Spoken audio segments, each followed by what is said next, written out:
Hey, guy. Good to see you again. Welcome to JAPA with PTee. I'm excited and I'm so happy to have you again on my podcast on JAPA with PTee. I know you have enjoyed the first episode and this is the second episode. So it's going to be an exciting time and an exciting moment. I'm so excited by the responses, by the comments, by the comments of several people. Several people have reached out to me.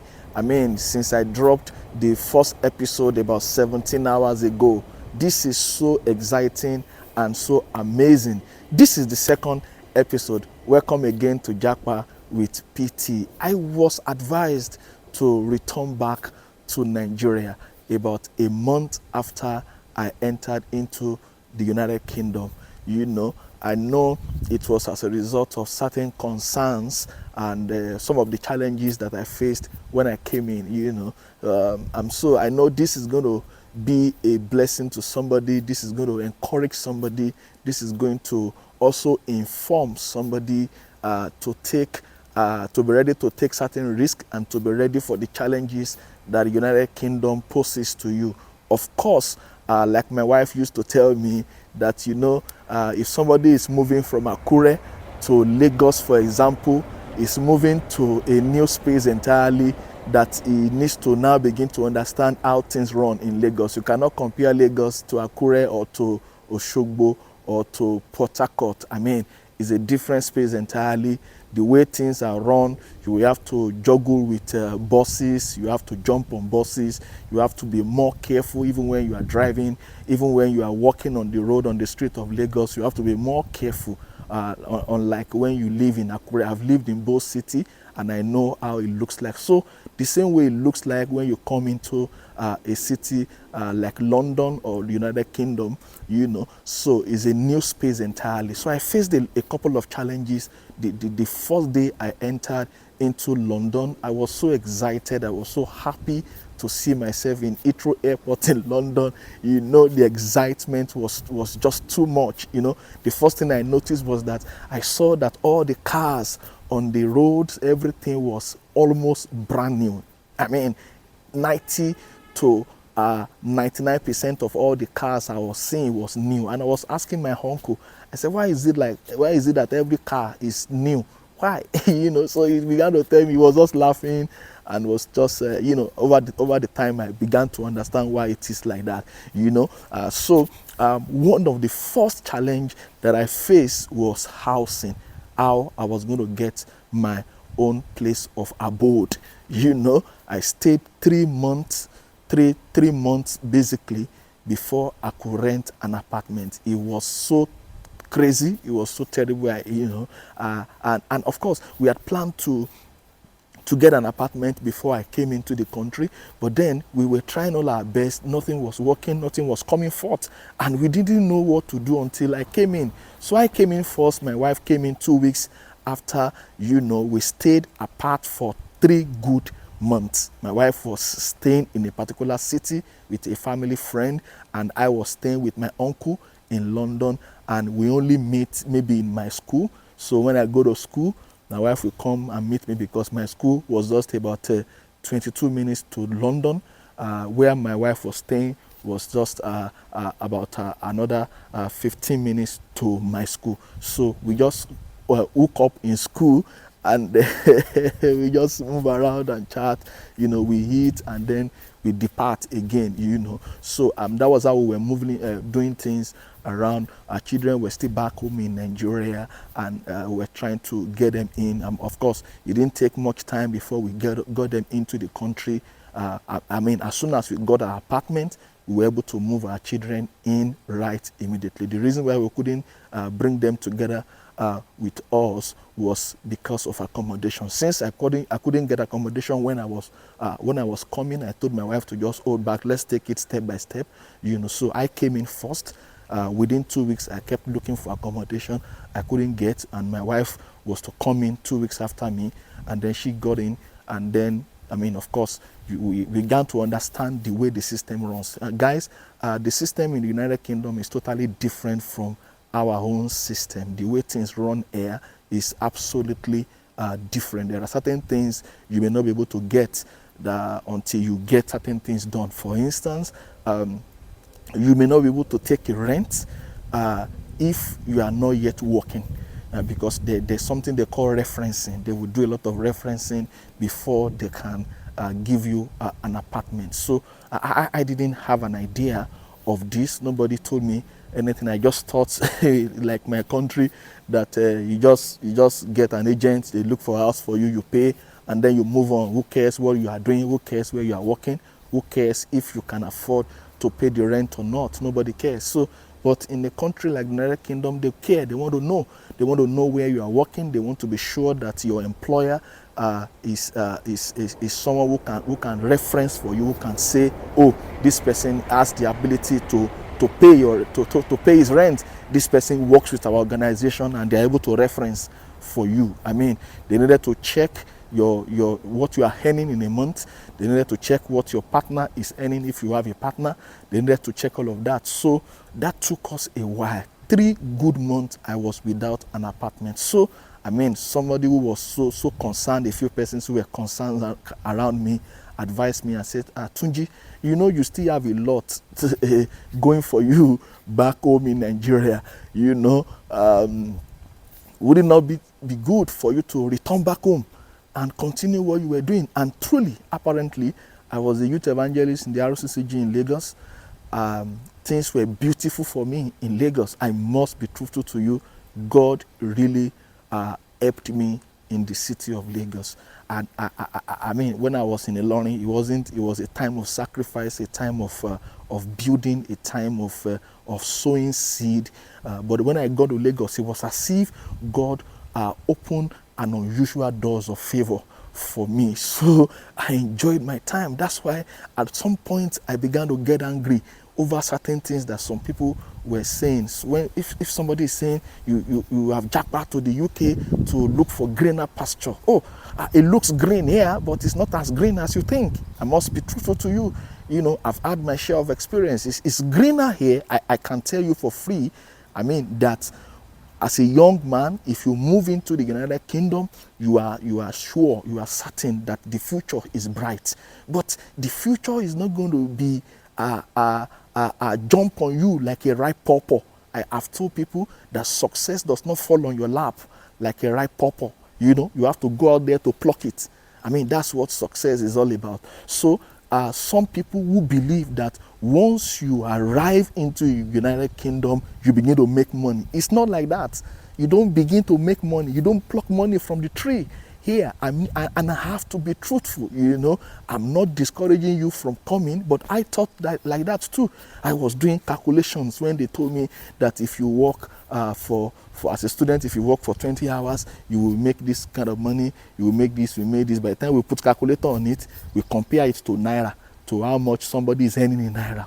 Oh, man, that's so wrong.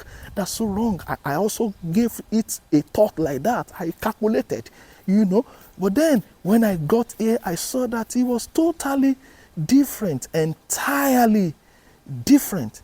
So when somebody said to me that you JAPA from Nigeria to go and look for greener pasture, no, I said to people, I said Lagos was greener for me.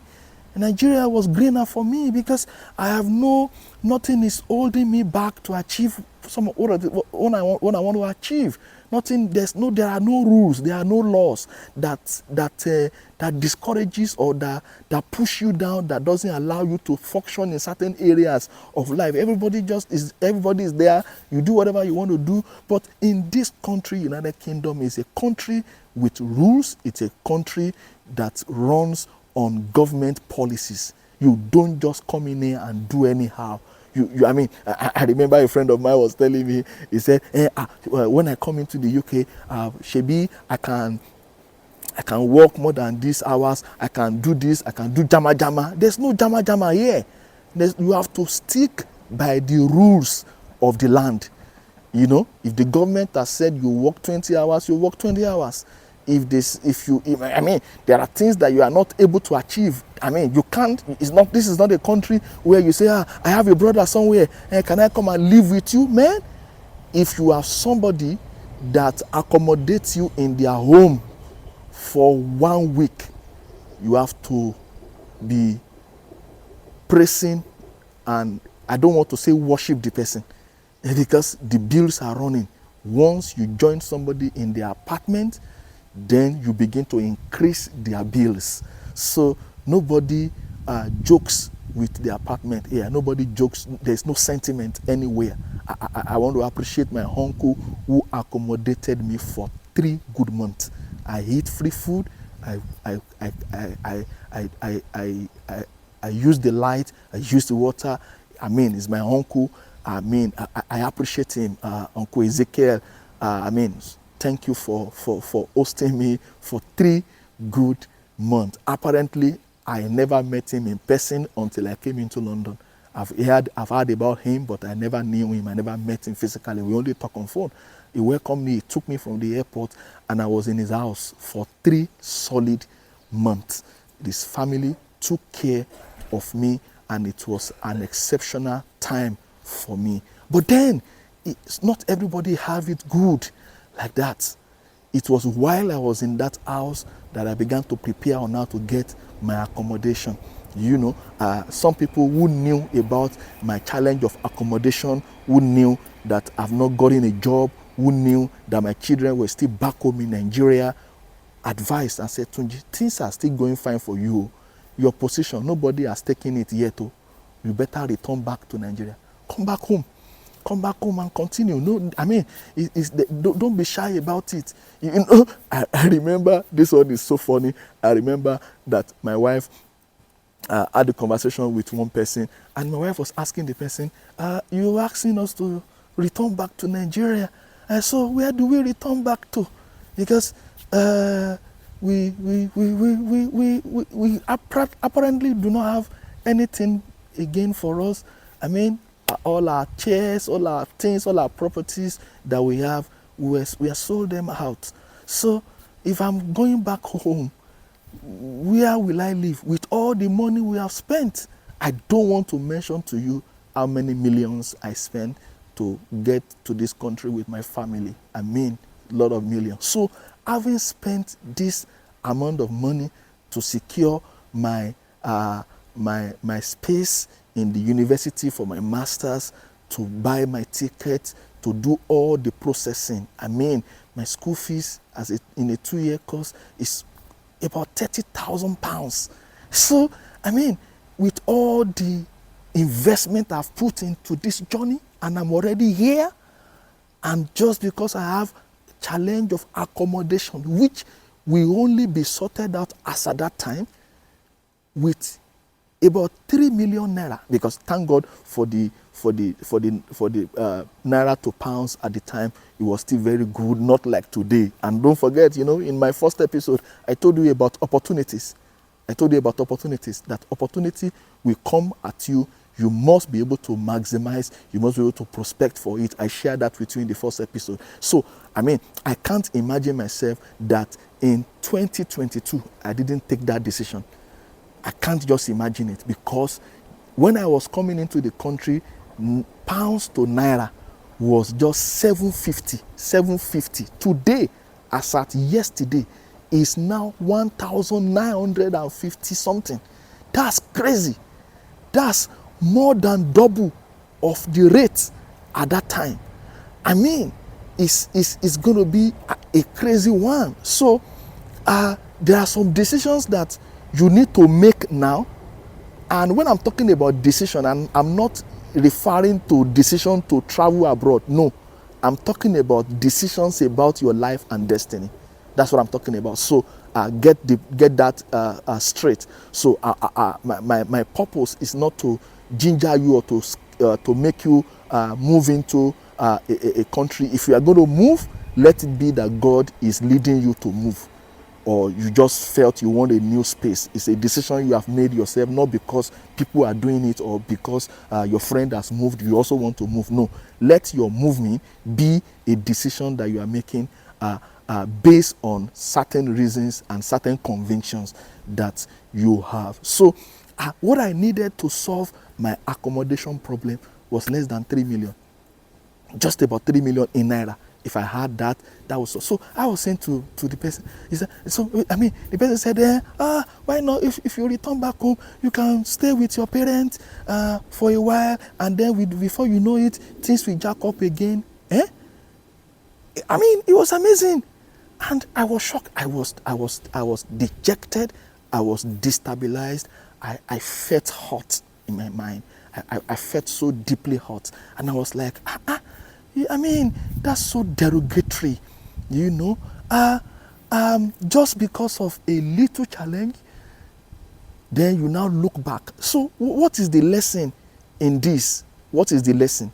For every decision you make in your journey towards success, there will be challenges, and you must be ready to face the challenge. Like somebody we have said, to face the music. So be ready for challenges on your way to achieving your vision, to achieving your dream, to making your purpose a reality. There will be challenges. It's not going to be smooth, especially if you are the kind that want to come into a space like the United Kingdom. Oh God, there will be challenges. It's not going to be easy. Do I want to talk about, because as at this time, I didn't have a job. I was still living on the few millions that I brought into the country, not much. What I brought was not much. By the time I converted what I brought from Nigeria, it wasn't too much. So I was still living on that, go to school. Is it the challenge of transportation that I've not gotten used to? I was spending more. I never knew that I could take a train or a bus, do a return ticket. I never knew. I was just doing one way. So from my house to the school, I'll spend like 15 pounds, sometimes 17 pounds if I'm coming on the time where there's still rush, off peak and peak, I had to spend more. So when I'm leaving the school also, I spend another 14 to 15 pounds. So in a day, I was spending like 30 pounds. I never knew that I could do a return ticket that will just be about 15 pounds for both. You can imagine that. So a country like United Kingdom is a country with information. You must ride on information that is available to you part time. So my decision was to face the challenges and scale through. I can mention hundreds of challenges that I faced. From accommodation to getting a job. My first job, before I could get my first job, oh God, several applications were written, several disappointments, several, unfortunately, because when you write an application, when they are not taking you, they will reply you. The reply is always unfortunately, unfortunately, unfortunately. Those reply, I was getting them by emails. I remembered one day I got email up to 50-something emails, and all of it was, unfortunately, we are not able to offer you this job. Unfortunately, we're not able to. I was almost destabilized, But then, that's a challenge on its own. You have to keep faith. You have to be strong. You have to be courageous. You must develop a strong courage, a thick skin when you move into a country like the United Kingdom. So, I didn't take that advice because I knew God had a plan for me, and God brought me into this country. What am I trying to share with you? I'm trying to let you know that when you make a decision to move into your destiny, when you take a decision to go after what God has in stock for you, challenges will come. That's the key point for this episode. Challenges will come. And those challenges are coming to make you strong. But some people, in the face of these challenges, they set back. In the face of these challenges, they succumb to discouragement. In the face of these challenges, they succumb to failure. In the face of these challenges, they change their decision. You see, for those that will succeed in life, they plan very well. They look at every situation around them before they make decision. But they make the decision as fast as possible. And once they have made that decision, they don't look back. They keep moving. Thomas Edison, the guy who created the incandescent light bulb, he said he performed more than 10,000 experiments and he failed. He said, but he kept learning. He said, somebody asked him, why did you continue? He said, he continued because he's learning new ways of how to do things. And by the time he was at the 10,000 experiment, he made a success out of it. So there will be challenges that will come. Be ready to face it. Be ready to scale through. You will have to find a way. But those that will fail, this is their strategy. It takes them a very long time before they come to decision. Some of them, they've had it a long time ago that they want to travel. It's part of their dream, it's part of their vision, but they never took a step. So they've planned, even when everybody was japaing, they were also trying their best. I want to also move. But they succumbed to challenges. They couldn't take that decision. So those that will fail, it takes them a long time before they make a decision. The day they decide to make a decision, they make a decision like this. The day they decide that today, I am going to do this thing. Once they face a challenge like this, they turn back. So almost immediately they have made a decision to do something, almost immediately they change their mind and then they go back to square one. So take home. Take home for this.